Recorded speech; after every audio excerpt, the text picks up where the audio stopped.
We'll get started. Om. Om. Om. Om Sahana Vavatu Sahanau Bhunaktu Sahaviryam Karavavahai Tejasvinavadhitamastu ma vidvishavahai. Om Shanti Shanti Shanti. Om Parthaya Pratibodhitam Bhagavata Narayanena Swayam Vyasena Kratitam Purana Muninam Madhye Mahabharatam Advaitam Vridavarshini Bhagavatim Ashtadashadhyayinim Ambatvam Anusantathami Bhagavad Gita Bhavatveshini Namostute Vyasa Vishala Buddhe Pulla Ravindayata Patra Netra Yena Tvaya Bharata Taila Purnaha Prajwalito Jnanamaya Pradipaha Prapanna Parijataya Totra Vetraika Panaye Jnanamudraya Krishnaya Geetamrudaduhe Namaha Vasudeva Sutam Devam Kamsachanuramardanam Devaki Paramanandam Krishnam Vande Jagadgurum Sarvadharman Parityajya Mamekam Sharanam Vraja Aham Tva Sarva Papebhyah Mokshayishyami ma shuchaha. So we are now in this 9th chapter where he refers to literally this knowledge of Bhagavad Gita itself as really a great secret. It is really one of the noblest, it is the highest and the noblest knowledge that we are really seeking here. And here in this chapter, he talks about how it is this knowledge that actually illumines every other knowledge. Every other knowledge actually has come only after this knowledge. So that is why, he calls this, it's Raja Vidya, Raja Guhyam, right? So it is really a royal secret. It is the subtlest of all. And it is that knowledge of Atman, which is what we have studied so far. And he gives us, actually, in the shlokas that we talked about just last week, he talks about how we really have a choice on how we are living in this world. We can go through the cycle of birth and death and be at the mercy of anything and everything that is thrown at us, or like we are all are doing here, which is really try to understand how I can be above this aspect of birth and death. It's like almost, like when you're flying in the plane, we can choose, the pilot can choose to take the whole passengers through all their turbulences, which happens when he's in the clouds, right? Or he can just go up all the way up to over 30,000 feet or 40,000 and be above the clouds. Both those choices are there with the pilot. And here the pilot is actually we ourselves who are driving this plane of our body, mind, and intellect. We are driving it and we can choose to be there. But guess what? We don't, right? Many times we just, first of all, is that we don't give thought to the fact that there is this knowledge which I can be seeking, but we get so caught up in the turbulences, everything, the big highs that we get when something goes really well, or even we get caught up in something which doesn't go that well. So in all this, we get caught up, and it is in that turbulent world that we live in. But here in this chapter 9, especially in the shlokas last time when we discussed it, we're given that opportunity. Especially the words that he uses, moghasha, moga karmanaha. We are so deluded. We are ignorant of this potential that is within us for us to be able to climb out of this samsara. But that is not the case. I mean, we still get caught up in the world. We live in hopes. Then we try to get some superficial knowledge sometimes, hoping that all this will take us. So in chapter 9, that way is a very powerful chapter, which really gives you that knowledge. And that is why he calls this as Raja Vidya Rajaguhyam. I was just, enamored by the word again, Raja Vidya. So I thought we should give that as a kind of an introduction to today's this lectures. So we have seen up to about almost, we were doing the 13th shloka last time. And up to the 13th shloka, there was, very powerful, deep knowledge there. But now we are coming into that chapter, that verse, actually from 12th verse itself, Krishna really starts to talk about the different type of people. And you see that as a kind of a recurring theme. This has come out even in 4th chapter, I remember. And, he talks about this different kinds of people who are either, into bhakti or jnana, or people who are deluded. And then he talks about how this cause for a delusion, the cause for why we are ignorant, and this problem of, he also says about how once this problem of delusion is solved, and then we know that that is the cause for us being deluded by the samsara. Once we know that, and we have also developed ourselves, and this is where the sadhana chatushtaya comes into play. We really know the meaning of shama, dama, uparati, titiksha, and we start to practice that, and we do the appropriate karmas, we do the upasanas, and then my life itself becomes very clear. I have a clarity in my life because I'm doing now the actions in the world as a sadhana chatushte sampanna, that is a student, a seeker who is looking at all the karmas that I'm doing as a way to liberate myself. So all this, once I have that, then this knowledge which is shown in Bhagavad Gita really helps us to go forward. So that was just a kind of a reflection that I wanted to do. Any kind of reflection that you all felt with this chapter 9, especially anything that you want to discuss with any particular shloka that appealed to you, or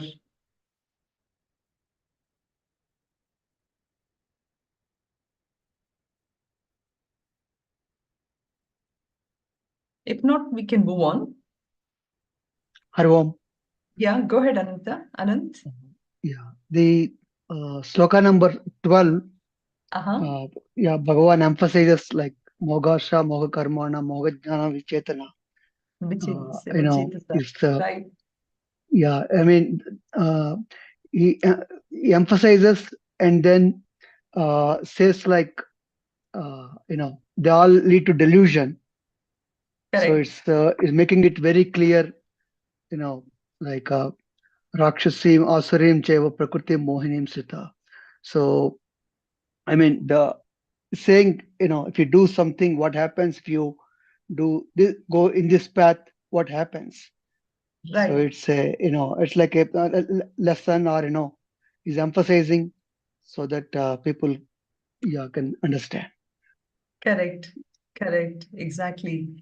So, I mean, again, it's just so beautiful. I feel the philosophy that is being handed over to us. We are not necessarily told that you should take, Krishna doesn't tell us directly, hey, you should take this path, Arjuna. He does not say the word should, he just offers him a choice. And he also says what each of these two paths can lead to. So, mokasha, moga karmanaha. He paints a picture also of these people who are so deluded. The words, of course, the word deluded is an English word. And in Sanskrit, the word mogha, which means that you are under the spell of Maya, or you are under the spell of something that will lead you to sort of destruction. Destruction in the sense, lead you to impermanence, temporary happiness. And by giving that, he's trying to pull us out of it. Just again, only through knowledge, just making us think all the time, making us use our brain cells. I mean,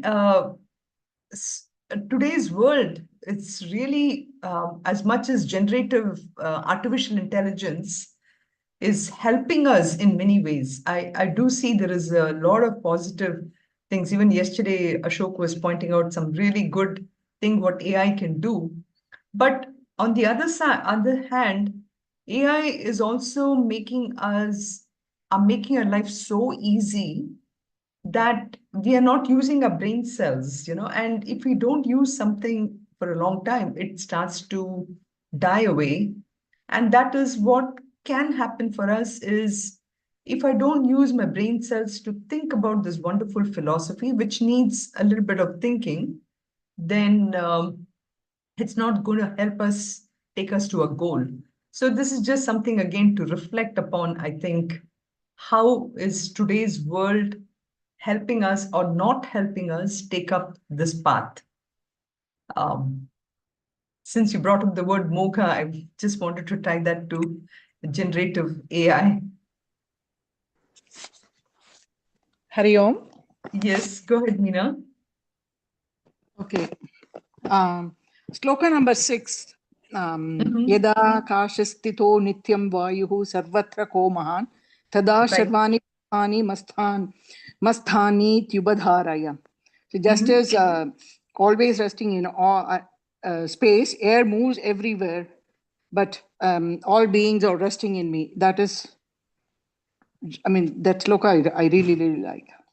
Very nice. What is the specific concept? That's what I want. I have written in from what you said. I have written here. The air. That everywhere, the air. It gets mixed with the space. So likewise, I'm also resting in everybody. If I understood correct, that's why if you can explain that to me, that would be. Sure. I mean, there are many examples like this also. You can think about it. Before I come to the resting of air in space, think about a simple juice. Okay, I'm just taking juice as an example. In say a juice which is manufactured juice, let's say that you get some amount of this tang. Tang, we used to call this, right? Tang is this powder which you can put in water and make lime juice or something. It doesn't take too much of a tang to make lime juice, okay? Now, if you analyze that juice, it has got the powder is in water, correct? The water was always there. Now you made the water sweeter by putting a little bit of tang to drink, right? So too, in this verse, what he's saying is many things, which we take it for granted. Like, for example, the fact that there is space in this room. We take that for granted.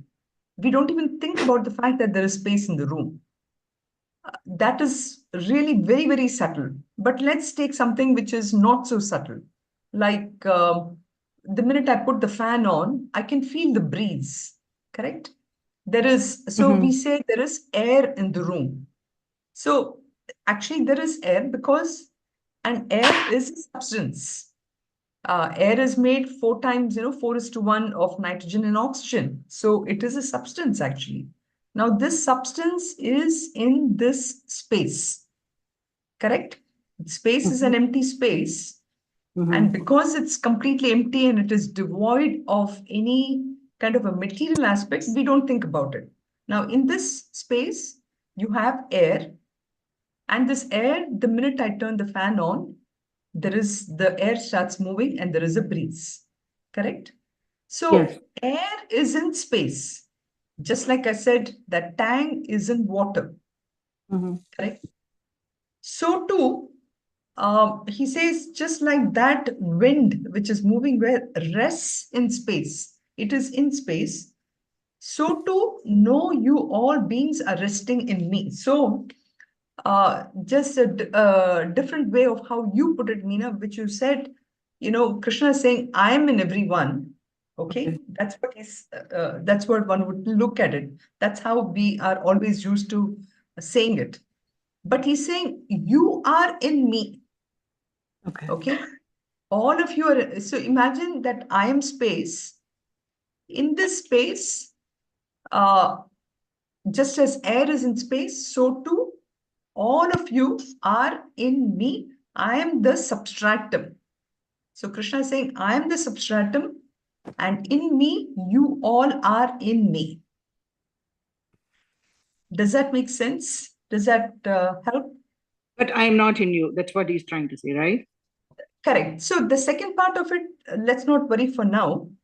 As far as this shloka is concerned, that's all he's saying. So what I'm understanding is the heavy winds, everything, finally Yes. it goes to the space. So similarly, all human beings in this world are in me.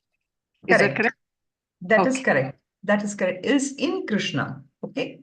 Yes. In Krishna, actually, no, that we cannot say it is in Krishna, because Krishna again is a form of that substratum.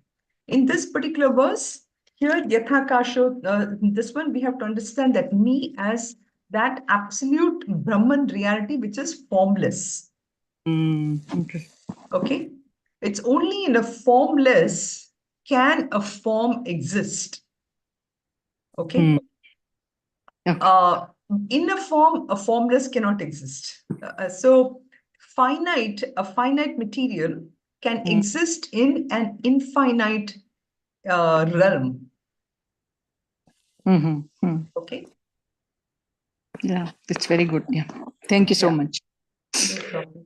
So there are some very, very powerful concepts here, which we have to keep on reflecting upon it, And in the previous lectures, especially when shlokas 4 and 5, after which led to 6, we discussed many examples. But here I wanted to bring that example of just that thing in water which makes it. So water is a substratum. So too Brahman is a substratum in which all of us are there. And he gives this example of comparing Brahman to space. And all of us beings, which includes everything which is moving and not moving. So moving would be not just human beings, but also birds, animals, insects, all of them, they're moving. And the not moving is all these mountains and, a river which is not flowing, for example. So anything which is inert, mountains, stones, trees, all these, everything is in that. So space is compared to Brahman, and all the living beings and non-living beings are compared to the air, which is moving in space. Matter of fact, think about it. One more step to reflect upon this is, if we didn't have space, air would not be moving about. In order for air itself to move around, we need the space, correct? So too, for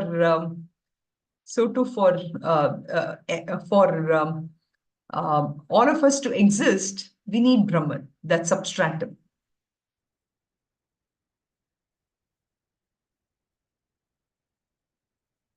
Okay.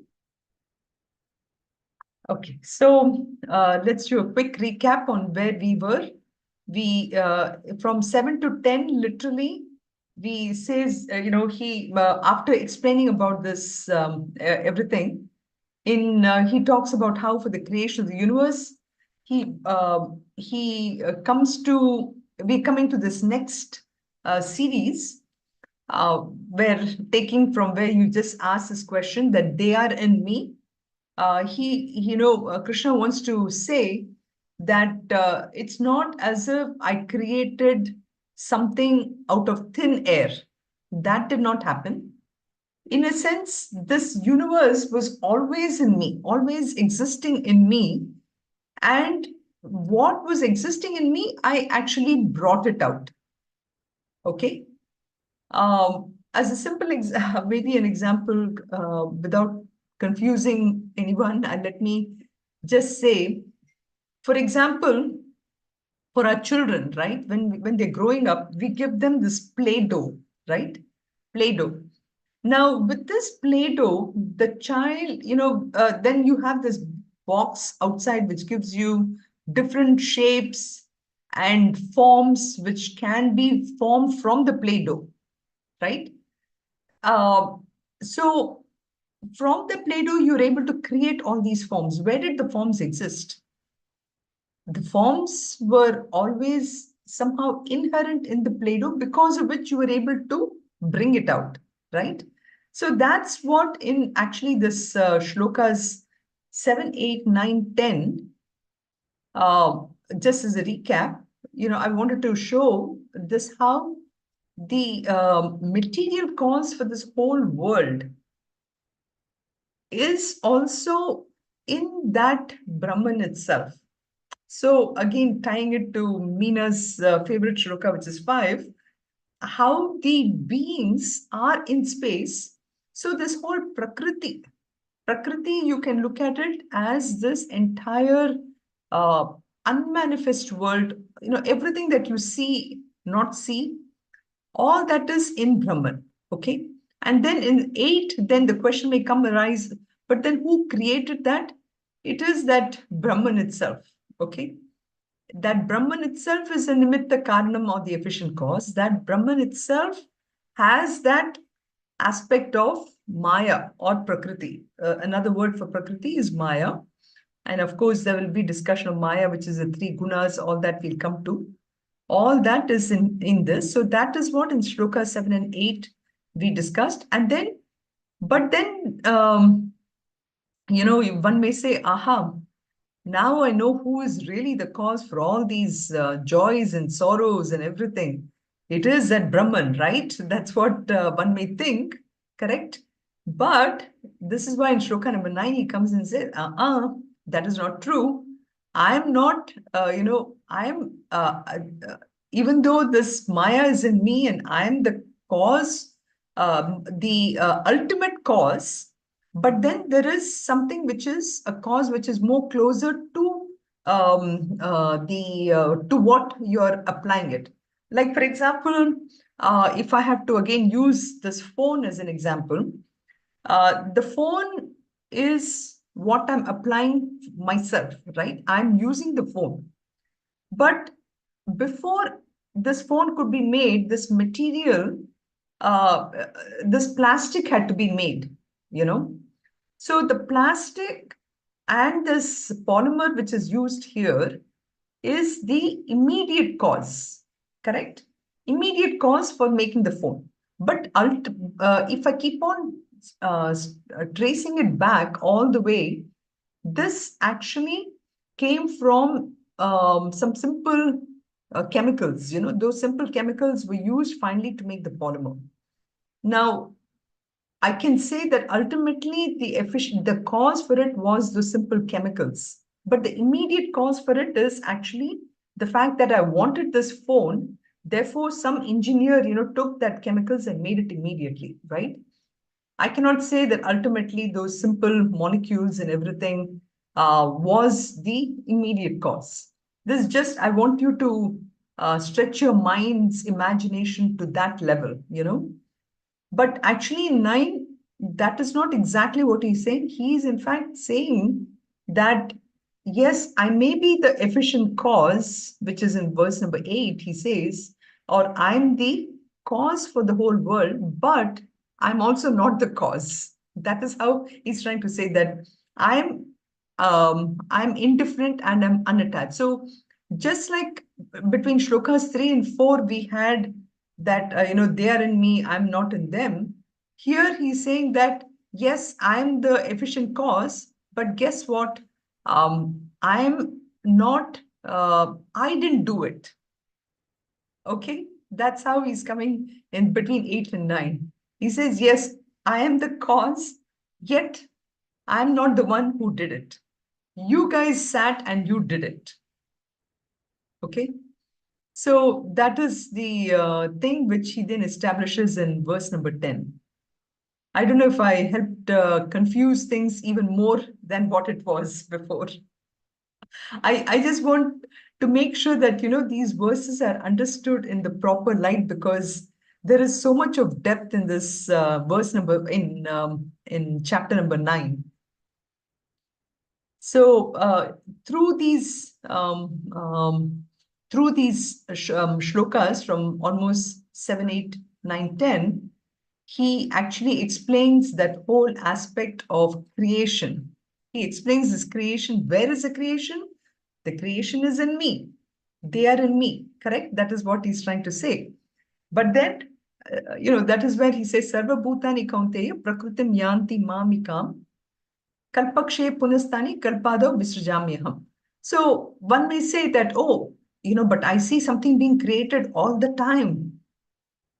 It is, again, if I use the example of the Play-Doh, okay, we have this Play-Doh which we use to create some animals, birds, all these forms, okay.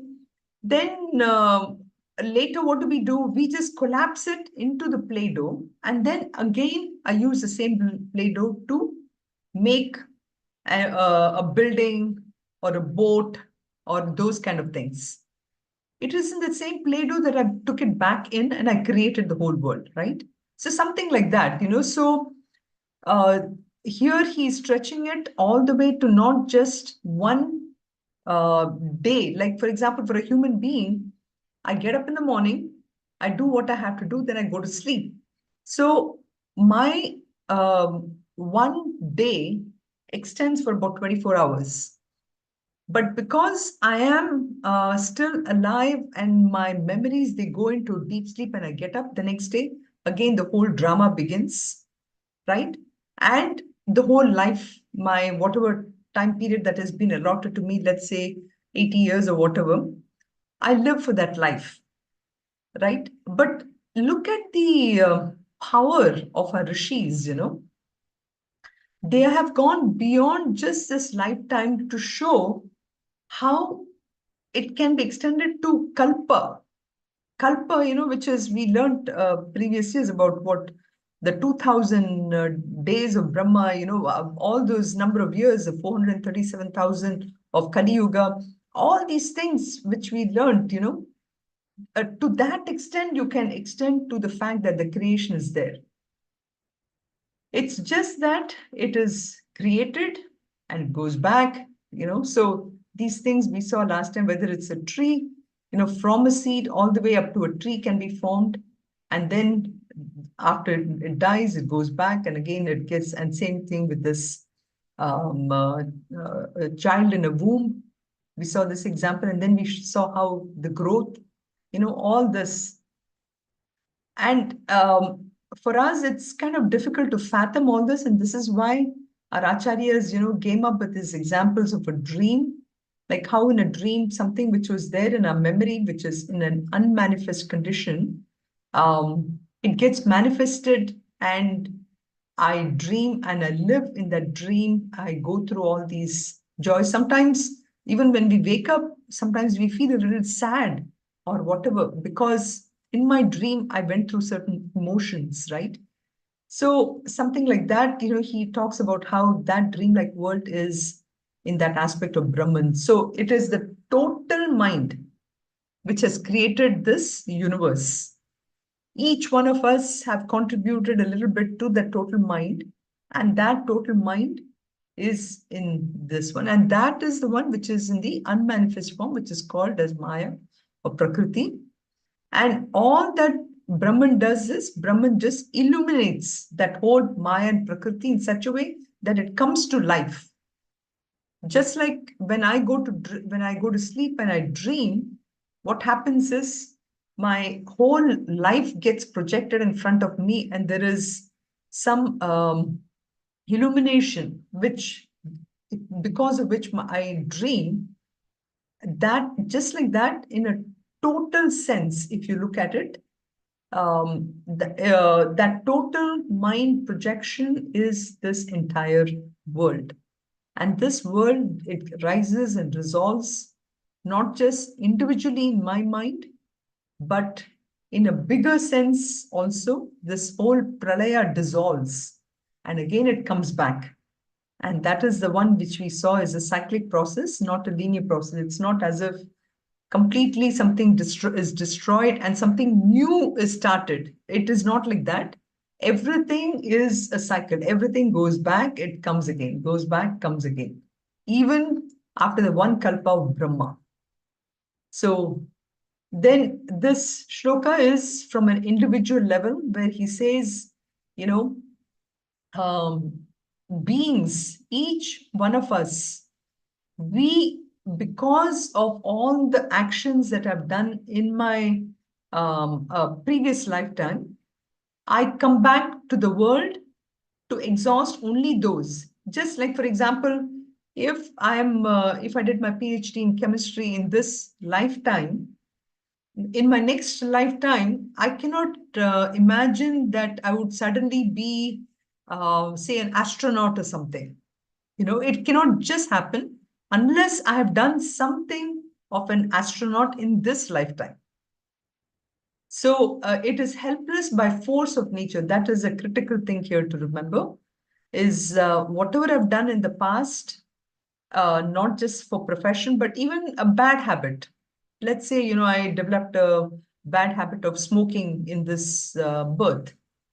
And in the next birth, I develop cancer and I die quickly or whatever. How did that happen? Because of something which I did. So that is why this word helpless is important here. And this part where he said Maya gunas will, so these also we discussed. And then from Shloka 9, again, there is, having described all this about creation, about why people come, how are beings born, all this. There is this Shloka number 9, he explains about his role itself. Of course, he's responsible for the creation in the sense, again, taking a very work-life example. Suppose in, one second.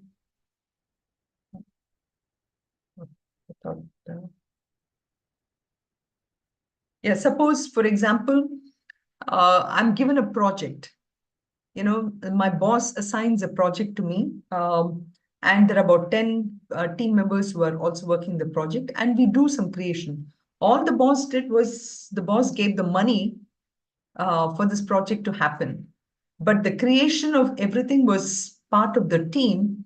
The boss and even the money that was given to create this project, that directly did not have an influence. But without the money, the project could not have happened, correct? So the attitude of the money was, okay, this was given to you, you did it. And it was in some sense very detached, right? So that is how here he's trying to show about how the attitude of Ishvara, having created, is udasina. So he's very udasina, which is not immediately attached to it. Udasina, he's very indifferent and he's unattached. So that is the attitude of the creator. So, and then he says, everything else may change, but Brahman doesn't change at all. Brahman gives the aspect of it's the efficient cause. The Upadana Karanam is the aspect of Ishvara, which is the material cause. But in and through all this, Brahman doesn't change at all. Brahman remains the same. We can even substitute this by saying Narayana. Narayana doesn't change. Narayana remains the same. And the Narayana is neither takes on the role of a creator nor the destroyer, in the sense of saying that I did it, that aspect of the creator. So that is very important to be kept in mind. I'm neither the creator nor the destroyer is not to say that I'm the ego from the ego sense of view, point of view. So as I said, if I use the examples of money given to a project, or if I use the example of gas in a car, it is easy to understand this. And this, again, tying it back to something we studied in the 5th chapter about this Neva Kinchit Karomiti, all these aspects of when he says, I'm that I'm an indifferent person. We says that I drink all this. If this happens by itself, I'm not doing it. That aspect he talks about it. Tani karmani maam na nibhadnanti. So nothing. I'm completely unattached with all these things, he says. So then in shloka number, go ahead. Hariom. I have a quick question. Yes, please. Can we go to shloka 8?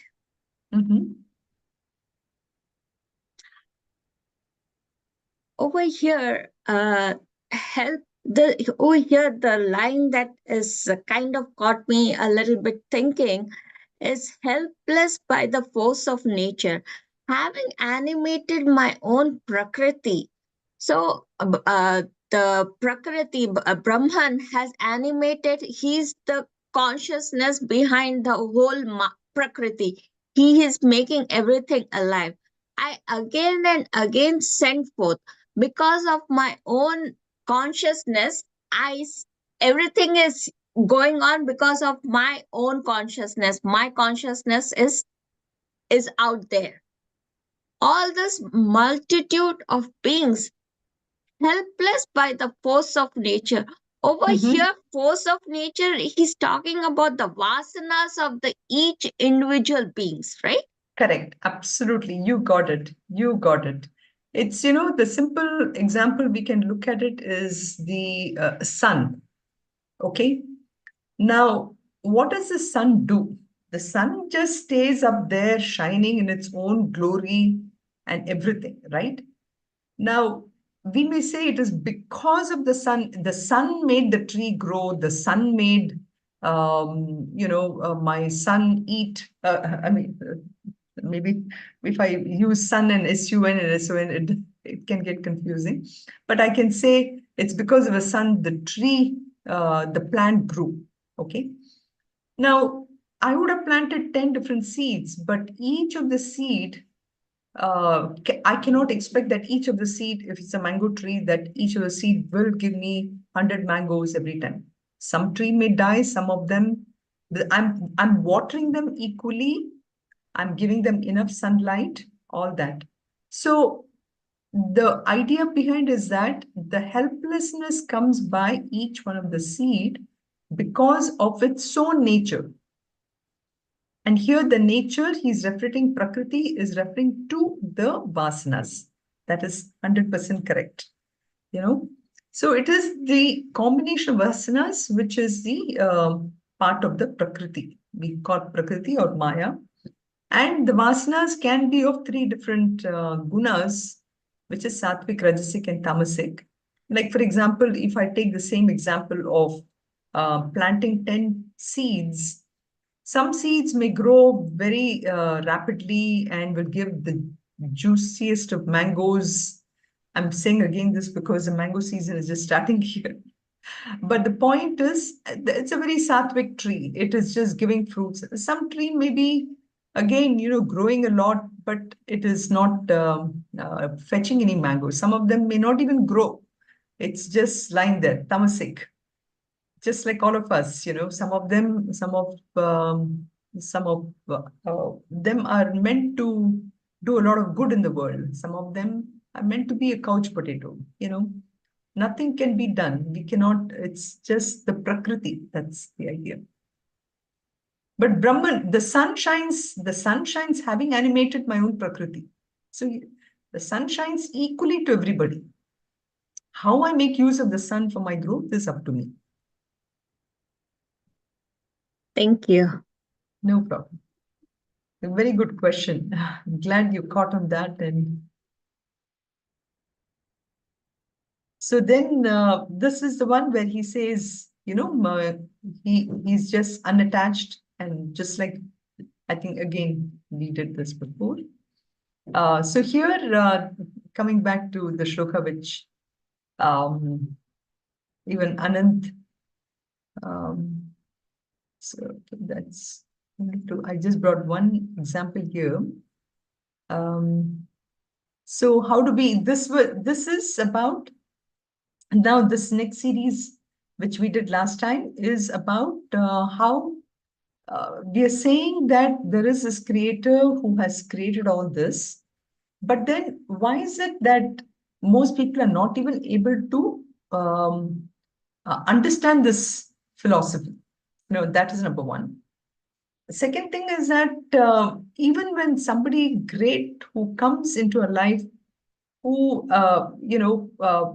like, for example, Krishna, how many people really recognize that Krishna is that manifestation of that absolute Lord?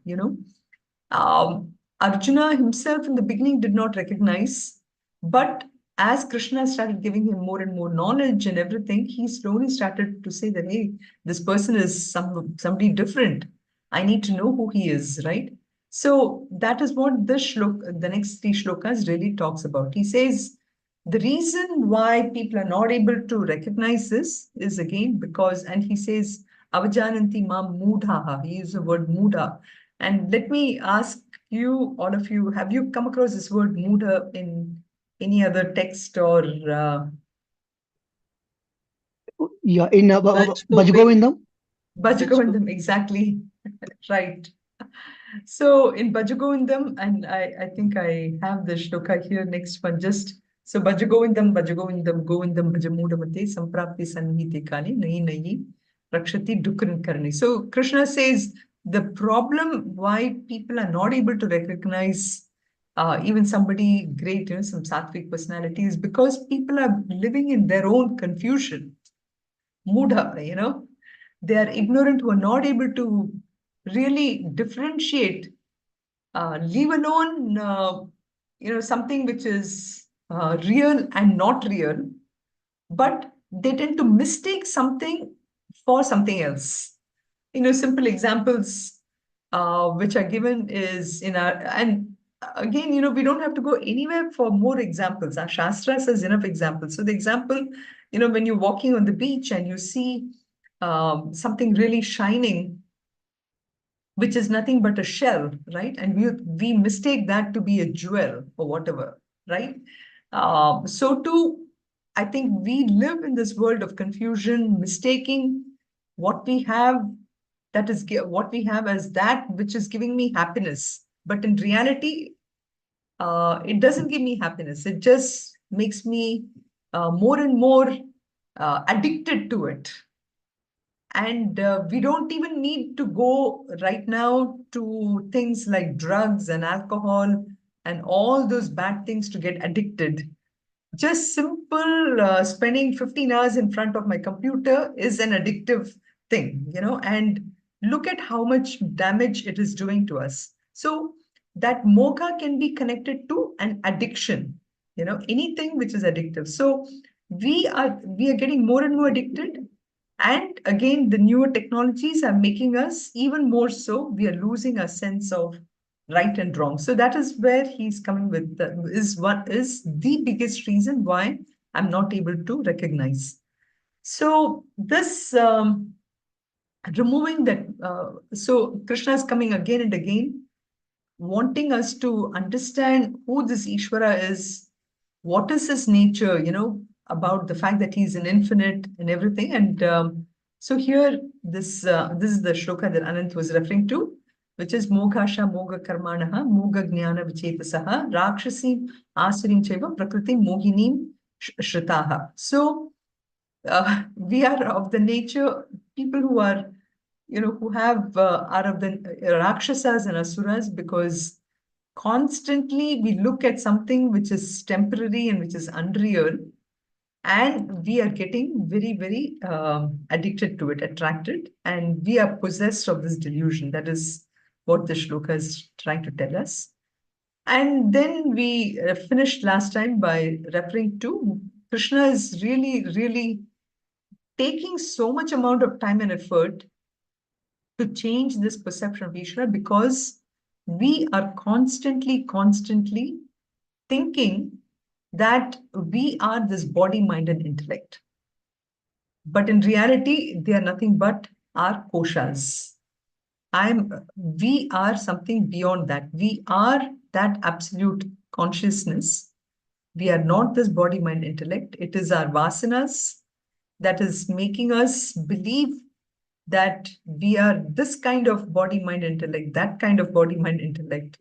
And once we have that, by taking on these roles of perceiver, feeler, thinker, we are encountering this world of objects, emotions, and thoughts at these different levels of whether I'm a perceiver, whether I'm a feeler, thinker, through the mind, intellect equipment. My vasanas are making me think like that. So in shloka number 13, now he's turning the tables. Having explained why we are not able to think, he now presents us a picture of the kind of people we should hope to be.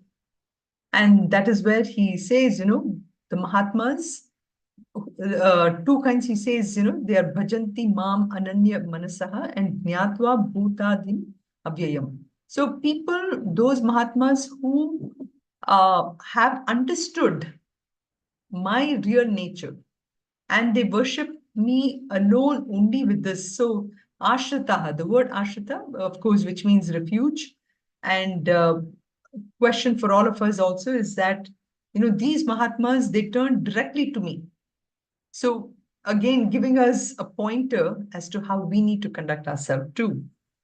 Anant, you had something to say? No, thank you. Okay. So for us too, we are given the thing. Sometimes we have to say, I'm not. I'm just meaning in a different way. Sometimes in this world too, every time when we encounter a problem, that is just a reminder for us to think about that Lord,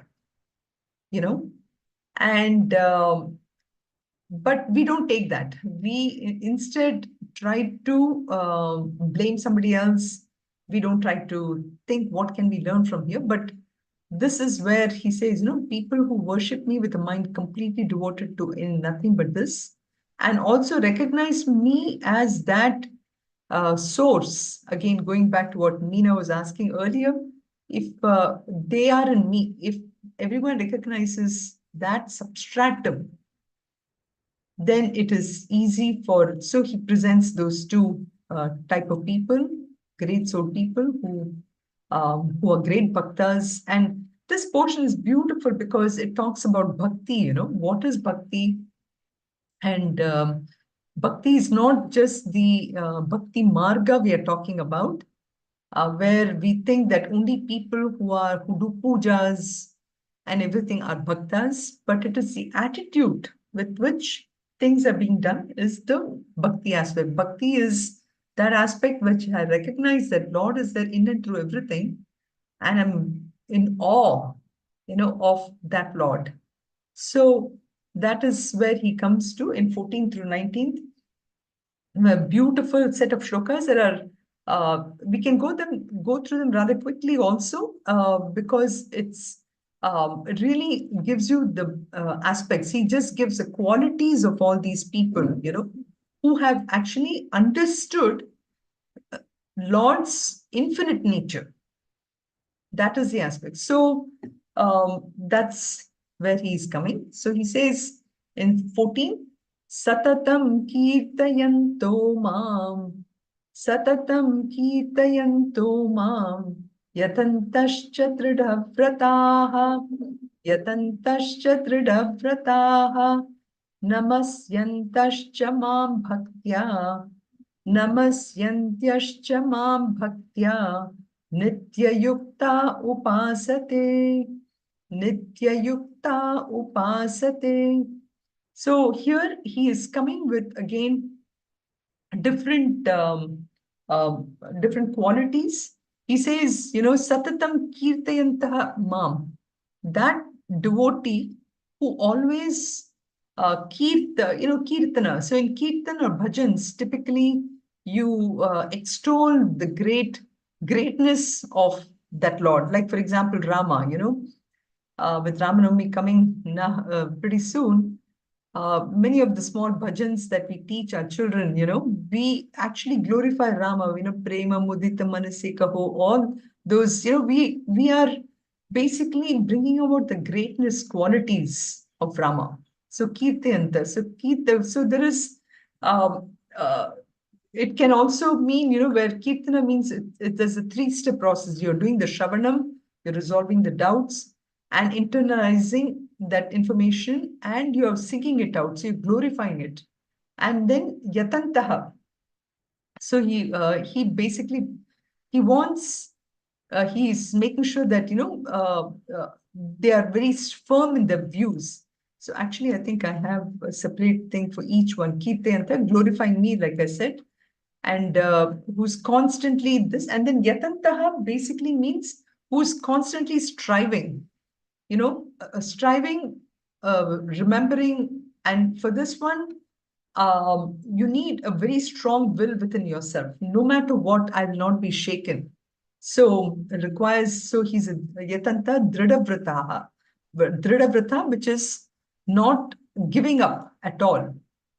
And then namasyantaha, constantly prostrating, constantly doing what is needed. He constantly keeps on just prostrating to that Lord, and is nitya yuktaha, is a pure, he's sattvic person. He's just completely absorbed in that bhakti for the Lord.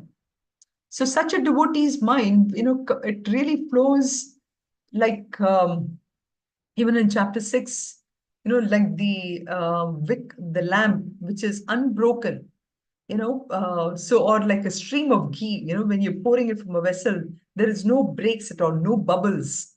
So just straight, complete devotion. That's what he is referring to here. So, and then in Shloka 15, he really defines our notion of what really through Jnana Marga. And it's again a very beautiful shloka, where it doesn't matter whether we are following a tradition of Advaita or Visishta Advaita or Dvaita, he says, it doesn't matter which kind of Jnana Marga that one is following. Regardless of that, Krishna is just telling Arjuna, about just to perform this sacrifice of knowledge, so that anything and everything that can sort of weaken our own jivatvam, our individual nature, whatever which can kind of dissolve it through any of the margas. So that is what he says. Jnana yagnena chapyanye, Jnana yagnena chapyanye, yajanto mamupasate, yajanto mamupasate, ekatvena prataktvena, ekatvena prataktvena, bahuda vishvato mukam, bahuda vishvato mukam. So it is expanding. This shloka is now kind of is an expansion on that Mahatma quality which he describes in 13th verse, where he says Jnana Bhakta. Who is this Jnana Bhakta? He's the one who has really understood that Lord, and is focused on completely, his mind is on that Lord, So he says, Jnana Yagnena Chapyanye, they worship me in sacrifice of various kinds, others as a soul support, or as duality, or as the all face. So see clearly, so beautifully, all the three types of Vedantic thing he's brought in here, So and there are also he says, as actually I think in the next one I have here, as a yagnena, as a jnana sacrifice, or ekatvena, he's described as a soul supporter, pritatvena, even in the form of duality, or vishvatomukam as the all-faced one, that is, he's there in everything. So Krishna now, he starts to look at several different ways in how this Ishvara can be brought into our life, So in this one, he gives this jnana sacrifice. So previously I showed you in the 4 verses what they're given. So here he shows how aham krituraham yajnaha, aham krituraham yajnaha, स्वदाहमहम औषधम स्वदाहमहम औषधम मंत्रोहमहमेवाज्यम मंत्रोहमहमेवाज्यम अहमग्निरहम पुतम अहमग्निरहम मुतम. So here he says that I myself, I am the Vedic ritual. Okay, I am the Kratu, I'm the Vedic ritual. I myself am the Yajna, and I am the one also the offering. Okay, he's describing, I am also the offering, and I am the Aushadam. I'm also a medicinal herb.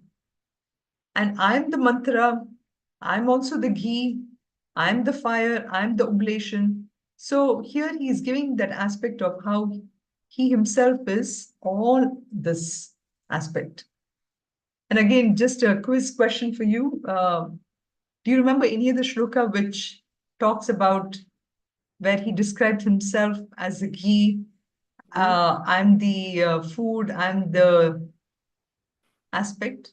Brahmarpanam. Brahmarpanam Brahmagno. Exactly, Brahmarpanam. So you see in this, I think in today's lecture, we could see a lot of references to some other texts or some other shlokas. So this is to show that, in those days, this Vedic rituals is so much part of life. And the reason for the Vedic rituals being part of life is so that to bring to our own attention how through these that everything is Brahman, everything is that aspect, But today we have gone out of it. We don't do these kind of rituals, and we are focused upon our own individual self, right? But we can, in some fashion, bring it back by every time when I'm going to the gas to cook something, I can say that, Ishvara is in the cooking flame, Ishvara is in the spices, Ishvara is in the vegetable, the oil.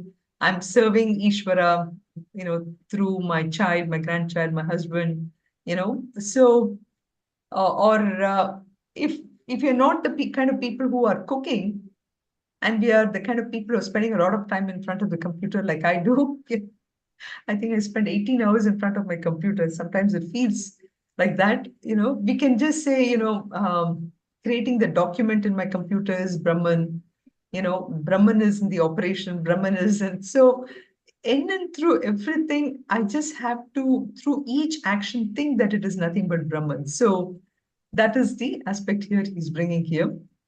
And yes, I did put up Brahmarpanam Brahma as the example. And I know we're running out of time. I think this last shloka will give you another quality of Brahman, which is, Ekatvena, the soul support, the non-duality. And 18 and 19, of course, comes to the others. We'll just do this one, which Pitahamasya Jagataha, Pitahamasya Jagataha, Mata Dhata Pitamaha, Mata Dhata Pitamaha, Vedyam Pavitram Omkaraha. Vedyam Pavitram Omkaraha. Ritsamaya Jurevacha. Ritsamaya Jurevacha. So he says, Pita Aham Asya Jagataha. I'm the support for this whole world.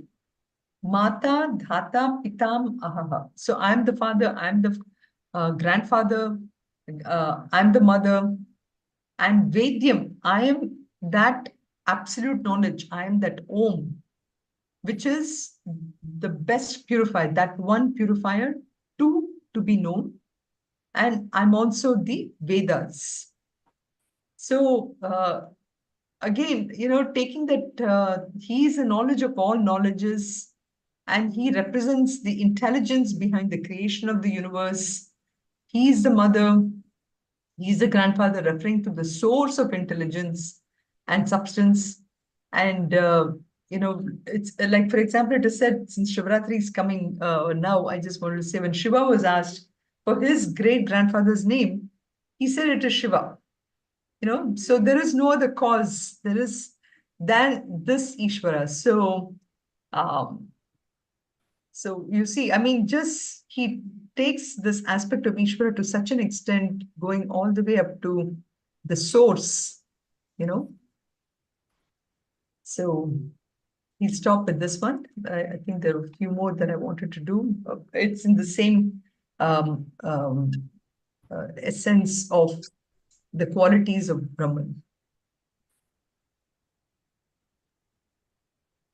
सर्वे भवन्तु सुखिनः सर्वे सन्तु निरामयाः सर्वे भद्राणि पश्यन्तु मा कश्चित् दुःखभाग् भवेत् ॐ शान्ति शान्ति शान्तिः ॐ पूर्णमदः पूर्णमिदं पूर्णात् पूर्णमुदच्यते पूर्णस्य पूर्णमादाय पूर्णमेवावशिष्यते Om Shanti Shanti Shanti Harihi Om Shri Guru Pyo Namaha Harihi Om